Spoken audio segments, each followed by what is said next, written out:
السلام علیکم۔ عمران خان کی رہائی کے لیے تحریک چلانے سے انکار کر دیا گیا ہے اور خود پارٹی کے بعض رہنماؤں نے انکار کیا ہے، جس کے بعد یہ واضح ہو چکا ہے کہ فی الوقت بانی کی فوری رہائی کا کوئی امکان نہیں۔ اسلام آباد پر بھی یہ الغار نہیں ہو رہی۔ ساتھ ہی ہم آج بات کریں گے بلدیاتی نمائندوں کے ساتھ جو وعدہ خلافیاں ہوئی ہیں اس حوالے سے، اور اس کے ساتھ ساتھ وزیر اعلیٰ ہاؤس کی جو صفائی ہوئی ہے اس پہ بھی تھوڑی سی روشنی ڈالیں گے۔ میں ہوں عاصم نثار غیاثی۔ آج کے ولاگ میں پی ٹی آئی کی تحریک کا جائزہ لیں گے، جس کو اب تحریک کا نام بھی دینے سے انکار کر دیا گیا ہے۔ فیصلہ ہوا تھا کہ 5 اگست تک تحریک کا مومنٹم بنایا جائے گا۔ مطلب یہ ہے کہ فیصلہ یہ ہوا تھا کہ تحریک 5 اگست سے پہلے کافی پہلے شروع ہوگی اور 5 اگست کے آتے آتے اس کا مومنٹم بہت زیادہ ہائی ہوگا اور اس کے بعد 5 اگست کو یہ نقطہ عروج پر یہ تحریک پہنچے گی۔ لیکن ہمیں نظر آ رہا ہے کہ اپنے ہی بانی کے ساتھ پارٹی کے بعض لوگ نہ صرف غلط بیانی کر رہے ہیں، بلکہ اگر بعض پی ٹی آئی کے بعض کارکنوں کے بقول کہ یہ قائدین اپنے ہی بانی کے ساتھ عمران خان کے ساتھ دھوکہ کر رہے ہیں۔ اب انہوں نے طریقہ یہ اختیار کر لیا ہے کہ بجائے اس کے کہ 5 اگست تک مسلسل یہ لوگ جلسے جلوس کرتے تحریک چلاتے، اب انہوں نے 5 اگست کو ایک نمائشی پروگرام کرنے کا اہتمام کر لیا ہے۔ یہ پارٹی کے جو کارکن ہیں ان کے بقول یہ ان کے الزامات ہیں، اور ان کا یہ بھی کہنا ہے کہ یہ نمائشی پروگرام ہوں گے بڑے بڑے شہروں میں، ریلیاں ہوں گی، جلسے ہوں گے، خاص طور پر خیبر پختونخوا میں۔ اسلام آباد پر کسی قسم کی چڑھائی نہیں ہوگی، اسلام آباد میں کوئی پروگرام نہیں ہوگا، اسلام آباد کا جلسہ منسوخ کر دیا گیا ہے۔ یہ بھی کہا جا رہا تھا کہ یہ عمران خان کی رہائی کی تحریک ہے، لیکن اب اپوزیشن لیڈر عمر ایوب خان صاحب نے واضح طور پر کہہ دیا ہے کہ یہ کوئی تحریک نہیں بلکہ یہ احتجاجی مہم ہے۔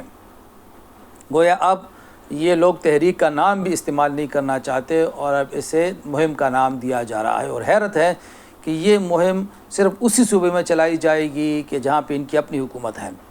دیکھنا یہ ہے کہ یہ مہم پنجاب میں کیسے چلتی ہے، کہاں چلتی ہے، کراچی میں کہاں چلتی ہے، یعنی خیبر پختونخوا کے باہر اس مہم پر سب کی نظر ہوگی کہ یہ مہم کیسے چلتی ہے۔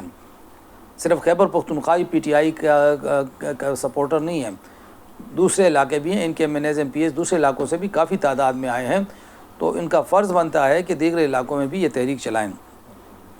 اسلام آباد پر الغار نہیں ہوگی کا مطلب یہ ہے کہ اب پی ٹی آئی کی جو موجودہ لیڈرشپ ہے، جو قیادت ہے، وہ کسی قسم کا تصادم نہیں چاہتی۔ یہ ایک طریقے سے اچھی بات بھی ہے، لیکن مطلب یہ ہے کہ جو پارٹی کے حقیقی کارکن ہیں، نظریاتی کارکن ہیں، یہ موقف یا یہ پالیسی ان کے خواہشات کے بالکل برعکس دکھائی دیتی ہے، جن کا خیال یہ ہے کہ ایک بھرپور تحریک اور اسلام آباد میں دھرنے کے بغیر عمران خان کی رہائی ممکن نہیں ہے۔ دیکھنا بھی یہ ہے کہ موجودہ جو قائدین ہیں وہ کس طریقے سے اپنے کارکنوں کو سنبھالتے ہیں یا ان کا اعتماد برقرار رکھ پاتے ہیں۔ جہاں تک بلدیاتی سسٹم کا تعلق ہے، اس کے ابھی آخری 5 مہینے رہ گئے ہیں، اور بدقسمتی سے پی ٹی آئی کے دور حکومت میں بلدیاتی نمائندوں کو نہ فنڈز دیے گئے نہ اختیارات دیے گئے، بلکہ بلدیاتی جو قانون تھا اس میں کافی رد و بدل بھی کیا گیا۔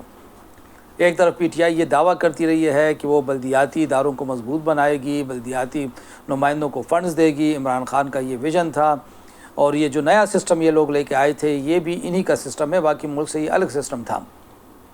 لیکن اپنے ہی سسٹم پر عدم اعتماد کرتے ہوئے پی ٹی آئی کی موجودہ صوبائی حکومت نے نہ صرف یہ کہ نمائندوں کو، بلدیاتی نمائندوں کو فنڈز نہیں دیے، بلکہ انہیں 1.5 سال تک انگیج بھی کیے رکھا۔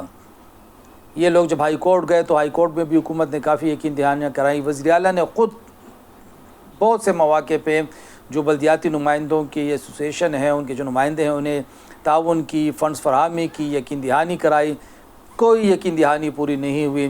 اور گزشتہ دنوں ان کی جو ملاقات ہوئی ہے صوبائی وزیر بلدیات کے ساتھ، تو اس کے بعد ہماری جب ان کے ساتھ بات ہوئی ہے تو اس میں ان کا یہ کہنا تھا، بلدیاتی نمائندوں کے جو لیڈر ہیں یا ان کے جو نمائندے ہیں، کہ ہمارے ساتھ بھرپور دھوکہ ہوا ہے، ہمارے ساتھ ہاتھ کیا گیا ہے، ہمارا وقت ضائع کیا گیا ہے، ہماری توانائیاں ضائع کی گئی ہیں، وہ بہت مایوس دکھائی دے رہے تھے۔ اب یہ خود پی ٹی آئی کو سوچنا چاہیے کہ عمران خان کے ویژن کو کہاں لے کے جا رہی ہے۔ اسی اثنا میں وزیر اعلیٰ ہاؤس میں ایک صفائی مہم ہوئی ہے۔ وزیر اعلیٰ ہاؤس میں تعینات بعض لوگوں میں سے 2 افراد کا بڑے ہی پراسرار طریقے سے تبادلہ کر دیا گیا ہے۔ ان 2 افراد پہ کافی الزامات تھے۔ ان میں سے ایک صاحب پر تو سابقہ ادوار سے بھی کافی الزامات آئے چلے آ رہے تھے، اور جب علی امین گنڈاپور صاحب وزیر اعلیٰ بنے اور اس صاحب کو دوبارہ اپنے ساتھ وزیر اعلیٰ ہاؤس میں لگایا تو اس وقت بھی بہت سے لوگوں نے اس پر اعتراض کیا تھا۔ ہم نے خود بھی ایک ویلاگ میں ابتدائی دنوں میں اس طرف اشارہ بھی کیا تھا۔ یہ وہ لوگ تھے جو سرکاری دفاتر میں بلیک میلنگ کے لیے جانے والے لوگوں کی حوصلے کی بلندی کے لیے یا ان کو حوصلہ دینے کے لیے سی ایم ہاؤس سے ٹیلی فونیں کرواتے تھے۔ خود ہمارے پاس ایسا ایک کیس ہمارے سامنے آیا کہ جب ایک بندہ آیا ایک سرکاری دفتر میں اور سرکاری افسران کو دھمکا کے کہنے لگا کہ میں وزیر اعلیٰ کا فوکل پرسن ہوں اور میرا یہ کام آپ لوگوں نے کرنا ہے۔ جب وہ دفتر والے نہیں مانے تو سی ایم ہاؤس سے اس ایک صاحب نے فون کیا اور کہا کہ سی ایم صاحب کے یہ ساتھی ہیں اور سی ایم صاحب کے دوست ہیں، انہوں نے اس کو بھجوایا ہے۔ اب سرکاری اہلکار بیچارے سی ایم صاحب سے تصدیق نہیں کرا سکتے تھے۔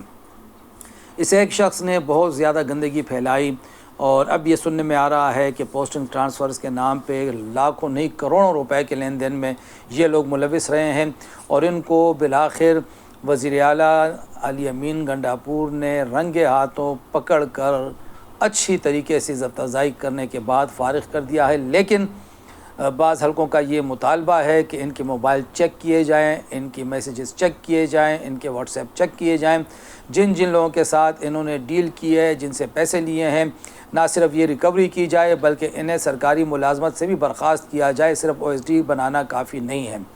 امید رکھتے ہیں کہ نہ صرف علی امین گنڈاپور بلکہ ان کے بھائی فیصل امین گنڈاپور بھی اس پہ ضرور غور کریں گے اور ایسے لوگوں کو نشان عبرت بنائیں گے جن کی وجہ سے صوبے میں یہ بات پھیلی ہوئی ہے کہ جی پوسٹنگ ٹرانسفرز بغیر پیسوں کے نہیں ہوتی۔